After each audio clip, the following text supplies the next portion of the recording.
अस्सलामुअलैकुम वरहमतुल्लाहि वबरकातुहू। उम्मीद करता हूँ आप सब खैर खैरियत से होंगे।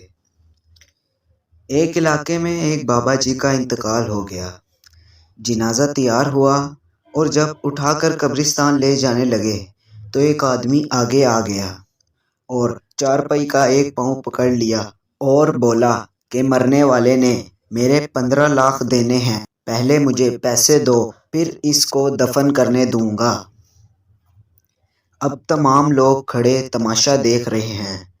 बेटों ने कहा कि मरने वाले ने हमें तो कोई ऐसी बात नहीं की कि वो मुकर्रस है, इसलिए हम नहीं दे सकते। भाइयों ने कहा कि जब बेटे जिम्मेदार नहीं तो हम क्यों दें। अब सारे खड़े हैं और इसने चारपाई पकड़ी हुई है। जब काफ़ी देर गुजर गई तो बात घर की औरतों तक भी पहुंच गई।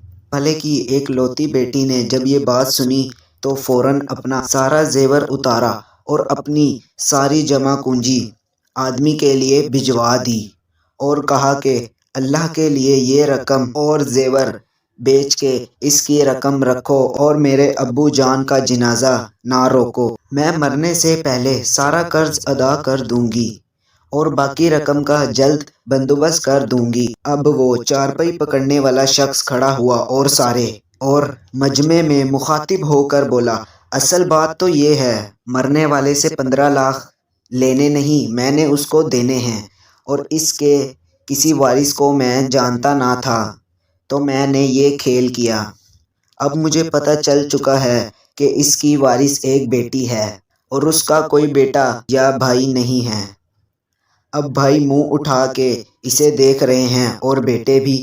सबक बेटी वाले खुश नसीब हैं, लिहाजा बेटी की पैदाइश पे खुश होना चाहिए, ना कि गमगीन। बेटियों की शरीयत में बहुत फजीलत बयान की गई है। वीडियो अच्छी लगी हो तो चैनल को सब्सक्राइब करना मत भूलना। अल्लाह हाफिज़।